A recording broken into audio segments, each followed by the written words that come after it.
আমাদের নামটা মন্ত্রী মশাই, ষড়যন্ত্রী মশাই। আমায় মার্জনা করবেন যদি কারোর খারাপ লাগে, কারোর দুঃখ লাগে। আসলে আপনারা কয়েকদিন আগে শুনেছিলেন না যে একটা পুরো ক্যাবিনেট, মানে মন্ত্রিসভার 43 জন সদস্য, 43 জন সদস্য, তারা কি করলেন? তারা বসলেন সবাই একসঙ্গে, আলোচনা করলেন, মিটিং করলেন। আর সেই মন্ত্রিসভার প্রধান কে জানেন? মুখ্যমন্ত্রী মমতা বন্দ্যোপাধ্যায়। বসে মিটিং করে সবাই মিলে ঠিক করলেন যে যাদেরকে চাকরি দেওয়া হয়ে গেছে তাদের আমাদের চাকরিটা রাখতেই হবে। তাহলে কি করা যায়? বাইরে তো আন্দোলন বাড়ছে, উত্তাপ বাড়ছে। চলো নতুন করে পোস্ট তৈরি করি, যার নাম হবে সুপার নিউমেরিক পোস্ট। সেই সুপার নিউমেরিক পোস্ট তৈরি করে আরো বেশ কিছু নতুন চাকরি, যাদের প্যানেল উত্তীর্ণ হয়ে গেছে, যাদের স্টেপ জাম্প করা যেতে পারে। আর সবটাই ডেফিনেটলি আপনিও বুঝতে পারছেন, আমিও বুঝতে পারছি, সবটাই হয়েছে হয়তোবা টাকার বিনিময়। মানুষ তো এটাই ভাববেন যে এটা একটা অনৈতিক চাকরি হয়েছে, কি এমনি এমনি হয়েছে, মুখ দেখে হয়েছে? হয়নি। তার জন্য টাকা নেওয়া হয়েছে হয়তোবা। এটা এখনো পর্যন্ত তদন্ত চলছে। তার মানে একটা গোটা মন্ত্রিসভা, আপনি ভাবতে পারছেন মুখ্যমন্ত্রীর নেতৃত্বে একটি মন্ত্রিসভার সিদ্ধান্ত নিচ্ছে দুর্নীতির সপক্ষে। এবং একবারের জন্যেও যারা আমাদের দর্শক রয়েছে তারা তো টিভি ভীষণভাবে দেখেন, খবরগুলো শোনেন, নানান সোশ্যাল মিডিয়াও ফলো করেন। একবারের জন্য কোথাও মুখ্যমন্ত্রী বা মন্ত্রিসভার কাউকে বলতে শুনেছেন যে না সত্যি যোগ্য প্রার্থীরা দীর্ঘদিন ধরে রাস্তায় বসে রয়েছে, বা আমাদের ভুল হয়েছে, এতগুলো ভুল হয়েছে, আমরা ক্ষমা চাইছি? সব সময় আমার মনে হয়েছে যে মন্ত্রিসভার বিভিন্ন মন্ত্রী, মুখ্যমন্ত্রী, তারা কেন জানি না যারা দুর্নীতি করেছে তাদের পক্ষ নেওয়ার চেষ্টা করছে। রাজ আরো একটা চমকে দেওয়ার মতো তথ্য, শুভেন্দুবাবু যে আভাস দিয়েছিলেন, আজকে অর্জুনবাবু একেবারে পুরো পর্দাটা সরিয়ে ফেললেন। কি করলেন? দুজন মন্ত্রীর নাম উঠে আসলো রেশন বন্টন কেলেঙ্কারি দুর্নীতিতে। দুজন মন্ত্রীর নাম উঠে আসলো। একজন হচ্ছেন পার্থ ভৌমিক, যিনি ব্যারাকপুরের এবারকার তৃণমূলের প্রার্থী লোকসভা নির্বাচনে। আরেকজন হচ্ছে ভদ্রলোক, তিনি দমকল মন্ত্রী সুজিত বোস। এবার আপনি ভাববেন যে দেবাশিস তুমি এই দুটো নাম বলে ভাবছো যে সিএনএ টিআরপি হু হু করে বাড়িয়ে দেবে, তুমি ব্রেক করেছো। আমি একবারের জন্য কাউকে বিশ্বাস করতে বলছি না, কাউকে না। কারণ আমি জানি যে আপনারা যারা তৃণমূল করেন তারা শুভেন্দুকে রীতিমতো সকাল বিকাল নানা রকম গালিগালাজ করেন, সমালোচনা করেন। কেন বিশ্বাস করবেন? অর্জুন সিং বারবার করে দল পরিবর্তন করেছেন, এখন তিনি বিজেপিতে আছেন, ব্যারাকপুর লোকসভা কেন্দ্রের তিনি সিপিএম বিজেপি প্রার্থী। ওনাকেই বা কেন বিশ্বাস করবেন? কিন্তু একটা জিনিস মাথায় রাখতে হবে, এই দুজন তৃণমূল কংগ্রেসের থেকে তৃণমূল কংগ্রেসটা দীর্ঘদিন ধরে তৃণমূল কংগ্রেস করেছেন। এবং আপনার আর এবং আমার দেবাশিস চক্রবর্তী চাইতে, বা আমাদের এই প্যানেলে উপস্থিত থাকা সৌরভপ্রিয় দত্তের চাইতে আমার মনে হয় শুভেন্দু অধিকারী এবং অর্জুন সিং তারা তৃণমূল কংগ্রেসের অন্দরমহলটাকে ভালোভাবে জানেন, চেনেন। আমি একবারও বলছি না এই দুজনের কথা বিশ্বাস করবার জন্য, একবারও দুজনের কথা বিশ্বাস করবে না, বিচার প্রক্রিয়া যেটা বলবে সেটা। কিন্তু আরো দুজন মন্ত্রীর নাম রেশন বন্টন কেলেঙ্কারিতে জ্যোতিপ্রিয় মল্লিকের পর উঠে আসলো। Second Partha Bhowmik, third Sujit Bose. আমি আবারও বলছি, বিচার প্রক্রিয়া যেভাবে চলছে সেইভাবে চলবে। তারা ব্যক্তিগতভাবে নাম তুলে এনেছে, আপনি বিশ্বাস করতেও পারেন, নাও করতে পারেন, এটা আপনার বিষয়, আপনার উপর ছাড়লাম। কিন্তু এটা বাস্তব। কি বাস্তব? যখন সন্দেশখালিতে আগুন জ্বলছে, মহিলারা রাস্তায় নেমে বিক্ষোভ করছেন, আন্দোলন করছেন, ঠিক সেই সময় চন্দ্রিমা নয়, কারণ মহিলা তিনি একজন মন্ত্রী, শশী পাজা নয়, মমতা বন্দ্যোপাধ্যায় নিজে নয়, সন্দেশখালিতে হেঁটে গেলেন দুজন মন্ত্রী। এই দুটো নাম, অর্থাৎ পার্থ ভৌমিক এবং সুজিত বোস। আসুন আমরা প্রথমেই গেস্টদের সঙ্গে পরিচয় করবার আগে দেখে নিই আজকের আমাদের প্রতিবেদন। একবারে দেখে নিন, তারপর অবশ্যই আলোচনার টেবিলে এই বিষয়টিকে রাখবো। আপনি ভাবছেন দেবাশিস আজকে কুণাল নিয়ে কথা বলবে না? বলবো, কিন্তু আসলে তৃণমূলের মানে কে কখন কোথায় আছে আমি তো বুঝতে পারি না, সত্যিই বুঝতে পারি না। এটা সৌরভদা ক্লিয়ার করে দেবেন। এই দেখুন কয়েকদিন আগে উনি দলের মুখপাত্র পদ থেকে উনি অব্যাহতি নিয়ে নিয়েছিলেন, কিন্তু তারপর আবার প্রতিদিন উনি প্রেস করতেন। সংবাদ মাধ্যমকেও বলি, আরে ওনাকে ছাড়া আর কাউকে তৃণমূলে খুঁজে পান না। কত ভালো ভালো লোক রয়েছে তৃণমূলে, সবাই কুণালদা একটু বলে দিন, কুণালদা এই বিষয়টা একটু বলে দিন। এটা আমাদের দোষ, স্বীকার করে নিন, এটা মিডিয়ার দোষ।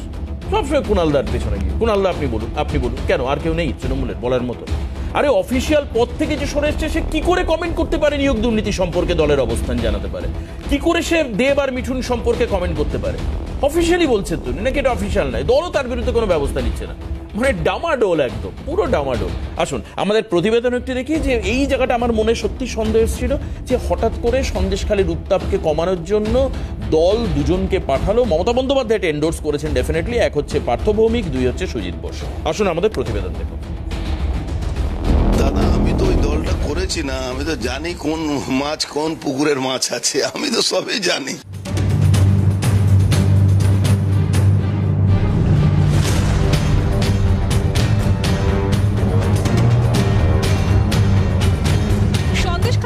দশকের নির্যাতনের কাহিনী সামনে আসার পরেও মুখ্যমন্ত্রী আড়াল করতে চেয়েছিলেন শাহজাহানকে। আছড়ে পড়া জনরোষকে বহিরাগত বলেছিলেন মুখ্যমন্ত্রী। শাহজাহান এখন জেলে, ভেঙে পড়ছেন ক্রমে। কিন্তু শাহজাহানের সাম্রাজ্য বিস্তারের রহস্য কি? এত প্রতাপ এসেছিল কোথা থেকে? পুলিশ কেন ছিল নীরব দর্শক? ক্ষমতার লম্বা হাতকে শাহজাহানের মাথায় পৌঁছে দিয়েছিলেন কারা? অর্জুন সিং বলেছিলেন তৃণমূলের শাহজাহান যোগ নীতির না, দুর্নীতির। এখন বলছেন বাঁচার কোনো উপায়ই নেই পার্থ ভৌমিকের, সঙ্গী তার সুজিত বসুও। আমি যখন কোনো কথা বলবো তো ভাববেন বিনা তথ্যে আমি কথা বলি না। কোন মাছের কি কালার আছে আমার জানা আছে, পাবলিক সব জানতি হ্যাঁ। আমি শেখ শাহজাহানের ব্যাপারে প্রথম দিন যেটা বলেছি, শিবু হাজরা ব্যাপারে পার্থ ভৌমিক যোগ আমি ডকুমেন্ট দেখিয়েছি। এখনো বলছি কি বালু মল্লিকের পরে সব থেকে যে ক্লোজেস্ট ওর লোক আছে সে হলো পার্থ ভৌমিক। আর পার্থ ভৌমিক মানে বাঁচতে পারবে না যত ডকুমেন্ট আছে। সুজিত বোস আছে, ওর নাম আছে, আরো আছে। সন্দেশখালীতে জনরোষে বিরোধীদের চাপে আদালতের গুতোয় যখন ওষ্ঠাগত সরকারের প্রাণ, মুখ্যমন্ত্রী তখন সন্দেশখালীতে পাঠিয়েছিলেন রাজ্যের এই দুই মন্ত্রীকেই। প্রশ্ন উঠেছিল আইনের শাসন নিয়ে। তবুও কেন যাননি পুলিশ মন্ত্রী মমতা বন্দ্যোপাধ্যায় স্বয়ং? রাস্তায় ঝাঁটা লাঠি হাতে নেমে পড়েছিলেন মহিলারা। তবে কেন পাঠাননি রাজ্যের মহিলা মন্ত্রীদের? কেনই বা বেছে বেছে পাঠিয়েছিলেন নৈহাটির পার্থ ভৌমিক, দমদমের সুজিত বসুকে? উঠছে প্রশ্ন। তো ওই দাল মে কুছ কালা হ্যাঁ, তো দুজনকেই পাঠানো হলো, এরাই দুজনকে ওখানে ঢাক বাজাচ্ছে। কিছু তো কিছু ম্যাটার আছে ভাই, তুমি কে? পার্থ ভৌমিকরা দাবি করেছিলেন কিছুই হয়নি সন্দেশখালীতে, বিবাদ শুরু জমি নিয়ে। পার্থ ভৌমিকের কথাগুলো আজও প্রতিধ্বনিত হয় একের পর এক ভোট সভায় মমতা বন্দ্যোপাধ্যায়ের কণ্ঠে। আজকে সন্দেশখালী নিয়ে বলছেন, চোরের মায়ের বড় গলা। সন্দেশখালীতে জমি জমা নিয়ে কিছু গন্ডগোল হয়েছিল, আমাদের পুলিশ অ্যারেস্ট করেছে, আমাদের পুলিশ সব জায়গা ফিরিয়ে দিয়েছে, আমাদের প্রশাসন কাজ করেছে। সন্দেশখালীতে শাহজাহানদের অপকীর্তিগুলোকে আড়াল করার চেষ্টা কেন? শাহজাহানের আড়ালে লুকিয়ে আছে কি আরো বড় কোনো রহস্য?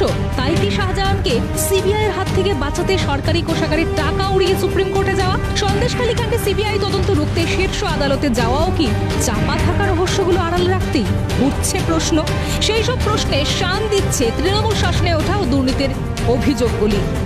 গোটা রাজ্যটাকে চোরদের রাজ্যে পরিণত করে দিয়েছে মমতা বন্দ্যোপাধ্যায়, এবং যেভাবে একের পর এক দুর্নীতি সামনে আসছে এটা প্রমাণিত হয়ে গেছে। মমতা বন্দ্যোপাধ্যায় এবং তার দলবল চোর, এবং এরা যে আলিবাবা 40 চোরের থেকেও বড় চোরে পরিণত হয়ে গেছে।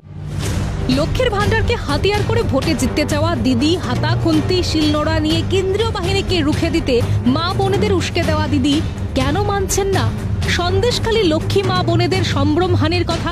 শাহজাহানের সঙ্গে পার্থ সুজিতের যোগসূত্রের জন্য অনেক বড় পার্থকে তিনি সুরক্ষা দিলেন না। তিনি কি এত ছোট পার্থর জন্য এত কালি মাখবেন? নাকি শাহজাহান যুগে বিপদ আছে অন্য কোনোখানে? ফের প্রশ্ন তুলে দিয়ে গেলেন একদা তারই ঘনিষ্ঠ অর্জুন সিং। বিচারিতার স্বভাব নিয়ে হয় কি কাজের কাজ, হয় নাকি তা বাস্তবকে আড়াল করার নিষ্ফল প্রয়াস?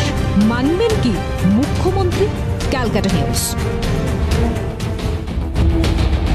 তাহলে এই হচ্ছে বিষয়। আমরা দেখালাম আপনাদেরকে যে সন্দেশখালীতে যে দুজনকে পাঠানো হয়েছিল দলের তরফ থেকে, একজন পার্থ ভৌমিক, একজন সুজিত বোস, এদের দুজনই নাকি খাদ্য কেলেঙ্কারিতে জড়িত রয়েছে। বলছেন কি, আমি আবারও বলছি, অর্জুন সিং বলছেন। কয়েকদিন আগে তিনি তৃণমূলে ছিলেন, এখন বিজেপিতে রয়েছেন। তার আগামী রাজনৈতিক পরিচয় কি হবে আমি জানি না।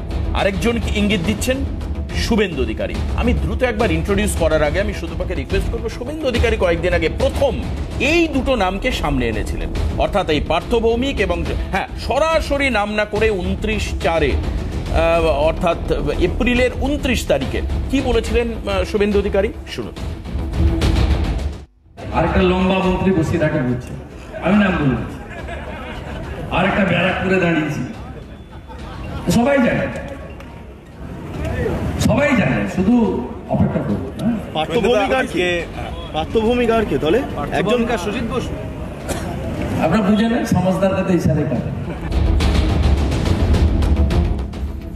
আর যখন বাতাসে এরকম আওয়াজটা ভারছে যে সমস্ত ইশারায় কাফি, হ্যাঁ অর্জুন সিং পরিষ্কার করেছেন। আসুন আজকে আমরা একটু প্যানেলে বিষয়টাকে রাখি। কি বিষয় রাখবো? আমরা এটাই রাখবো যে একটা সরকার দুর্নীতিতে ইনভলভ। এতদিন ইন্ডিভিজুয়াল নাম আসতো, এখন সরকারের মন্ত্রীদের এবং সরকার ইনভলভমেন্ট দুর্নীতির ক্ষেত্রে সরাসরি উঠে আসছে, সরাসরি তদন্তকারী সংস্থার কাছ থেকে আসছে, বিচার ব্যবস্থার কাছ থেকে আসছে, এবং বিভিন্ন বিরোধীরা বলছেন। আর অন্যদিকে মানে খুব মজার বিষয়, দেখুন এটা তো একটা প্যানেল, সিরিয়াস প্যানেল। আমার মনে হয় কি একদিন মানে একটু মজা করে প্যানেল করলে হয়, প্যানেল গেস্টদের এখন অথরাইজেশন থাকলে আমি করতে পারি। দেখুন কি সুন্দর, এসএসসির আইনজীবী কোর্টে গিয়ে, সুপ্রিম কোর্টে গিয়ে বলছেন যে মাননীয় হুজুর, মানে কোর্ট আনকোর্ট, বলছেন যে আপনি এই সিদ্ধান্ত, যেখানে পুরো মন্ত্রিসভা লোকসভা নির্বাচনের আগে যদি জেলে চলে যায় তাহলে প্রচার করবেটাকে। এই কয়েকদিন আগে যখন আপনারা জানেন যে সুপ্রিম কোর্টে মামলা লড়তে গিয়েছিল এসএসসি, পর্ষদ, রাজ্য সরকার, এদের আইনজীবী, তারা গিয়ে বলছেন যে আপনি অন্তত পক্ষে এই জায়গাটার উপর স্টে দিন। ডেফিনেটলি স্টে এসছে, কিন্তু আগামী সোমবার আবার তার শুনানি রয়েছে। কি বিপদ বলুন, মানে বিপদ আর যেন কাটছেই না তৃণমূলের। তাই গলায় মালা দিয়ে সুজিত বোস এবং পার্থ ভৌমিক ঢোল বাজাচ্ছেন, এবং সন্দেশখালীর মহিলারা স্পেসিফিক অভিযোগ করছেন যে তারা কীর্তন করতে এসছেন। কই গ্রামে মহিলাদের কাছে তো গেলেন না, কথা তো বললেন না মানুষের সঙ্গে। একেবারে জেলিয়াখালী থেকে শুরু করে, বেড়মজুর থেকে শুরু করে, সন্দেশখালী প্রপাত থেকে শুরু করে সমস্ত জায়গার মানুষের বাইট অভিযোগ তারা করেছিলেন যে দুজন কীর্তন করেছেন। দেখুন ওপরে সেই ছবি। মন্ত্রিসভার ইনভলভমেন্ট, মুখ্যমন্ত্রী দায় স্বীকার করছেন না কেন, বা দায় স্বীকার করছেন না কোন কারণের জন্য, এর পেছনে কি কারণ রয়েছে, এবং এই যে অবৈধ চাকরি, এটাকে বাঁচানোর কেন চেষ্টা করছে সরকার, অদ্ভুত বিষয়। ক্ষমা চেয়ে নিলেই পারে, আরে ভুল তো মানুষের হতেই পারে। আমি লাইভ অনুষ্ঠান করছি, কিছু একটা ভুল হলে আমি হাত জোড় করে সবার কাছে ক্ষমা চেয়ে নেব, না করে আমি কেন দুর্নীতিগ্রস্তদের বাঁচাতে চাইছি? কি বেনিফিট? লার্জার কনস্পিরেসিতে লার্জেস্ট বেনিফিট কি? দুজন মন্ত্রীর নাম খাদ্য কেলেঙ্কারিতে যুক্ত হয়েছে। হ্যাঁ, আমরা বলিনি, বিচার ব্যবস্থা বলেনি, তদন্তকারী সংস্থা বলেনি, বলেছেন তৃণমূলে একটা সময় ছিলেন দুজন বর্তমানের বিজেপির নেতা, একজন হচ্ছে শুভেন্দু অধিকারী, ইনডিরেক্টলি বা ডিরেক্টলি অর্জুন সিং। আজকে একেবারে সিএনএর এক্সক্লুসিভ সাক্ষাৎকারে বলেছেন, তিনি দুজনের নাম করে বলেছেন যে এদেরকে সন্দেশখালীতে পাঠানোর দরকার কি ছিল, গেছেন তো কীর্তন করতে। সেই সময়কার ছবি, অর্থাৎ যখন সন্দেশখালী জ্বলছে ফুল প্লেটে, একদম পুরো ছবি অডিও সহ আমি দেখাবো কি করছিলেন দুজন।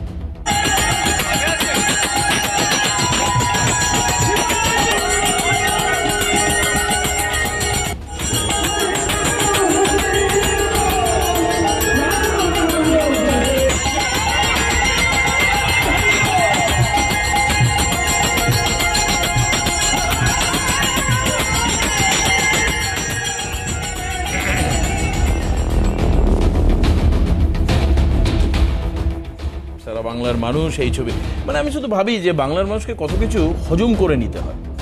মানে এই সব ছবিগুলো দেখেও তার পরবর্তীকালে যখন হাত জোর করে উনি মিটিং মিছিলে হাঁটেন, লোককে হাত দেখান, লোককে আবার প্রণাম করতে হয় নাকি, নমস্কার দাদা, অবাক কাণ্ড। দ্রুত আপনাদেরকে শোনাবো এই নিয়োগ তদন্তের যে মামলা হচ্ছে, সেই মামলায় প্রথম দিন থেকে প্রায় যুক্ত থাকা দুজন আইনজীবী, আমি বলেছিলাম ফিরদৌস সামিম এবং বিক্রম ব্যানার্জি, যারা সরাসরি দিল্লিতে গিয়ে সুপ্রিম কোর্টে এই মামলাটা লড়ছেন। যখন সুপ্রিম কোর্টে দাখিল করা হয়েছে মামলাকে, সেই ক্ষেত্রে একেবারে সুপ্রিম কোর্টের সামনে দাঁড়িয়ে দুজনের বক্তব্য ক্যাবিনেট সম্পর্কে, তারা কি বলছেন শুনুন।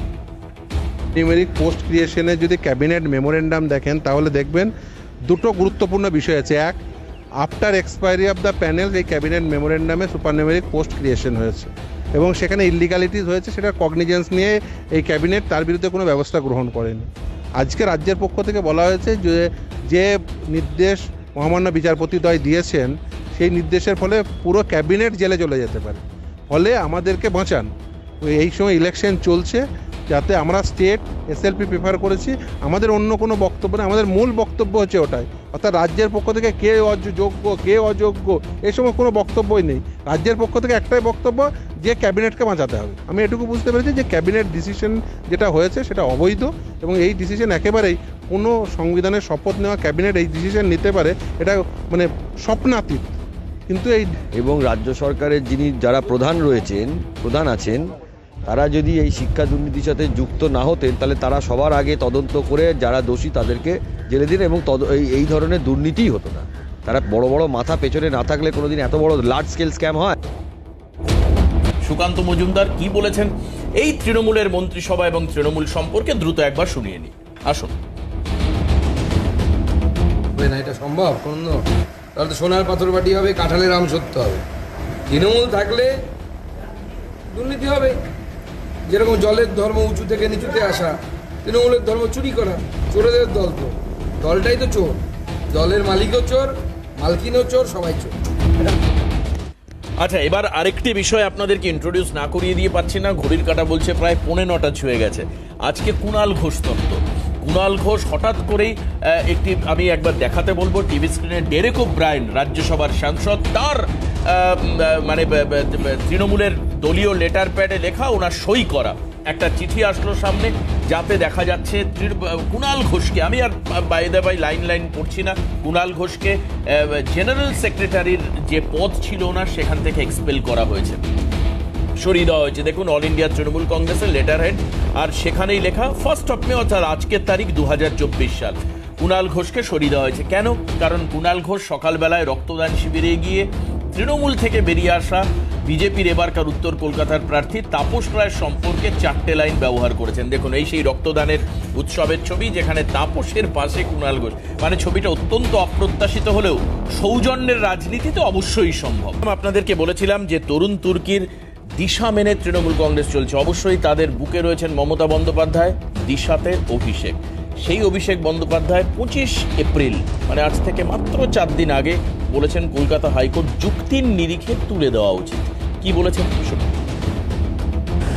তার কারণ আদালতের জজেরা যারা এই মামলা শুনছিল, এসএসসি মামলা, তারা বিজেপির প্রার্থী আছে আজকে, এবং যারা পরিকল্পিতভাবে বিজেপির কথায় রায় দিচ্ছে। দেখুন, 100 দিনের টাকা যখন বন্ধ ছিল, আমি বলেছিলাম যে হতে পারে যে 10 জন মানুষ, 100 জন মানুষ, 1000 জন লোক, 5000 জন লোক হয়তো দুর্নীতি করেছে। তার জন্য আপনি 60 লাখ মানুষের টাকা বন্ধ করে রাখতে পারেন না। আজকে 25,000 যোগ্য লোকেরও চাকরি কেড়ে নিল আদালত। তার মানে আদালতের তর্কেই যদি আমি ধরি, একজন বিচারপতি থাকাকালীন বলেছে BJP approach me and I approach BJP, মানে বিজেপির সাথে তিনি যোগাযোগে ছিলেন। তাহলে সেই বিচারপতি যদি বিজেপিতে যায়, তাহলে ভারতবর্ষ থেকে কলকাতা হাইকোর্টটাকেই তো তুলে দেওয়া উচিত। আর এখনো 5 দফার নির্বাচন বাকি রয়েছে, সেদিকে নজর রাখতে হবে। আর মাথায় রাখতে হবে প্রত্যেকের ভোট এনশিওর করবার জন্য, কারণ মুর্শিদাবাদে যে ধরনের গন্ডগোল হচ্ছে, গুলি চলছে, বোম পড়ছে একাধিক জায়গায়, এটা ভয়াবহ। এখান থেকে কার মদত হচ্ছে সেটা পরের কথা, বাট ডেফিনেটলি এতে লাগাম দিতে হবে নির্বাচন কমিশনকে, এটা তাদের দায়িত্ব।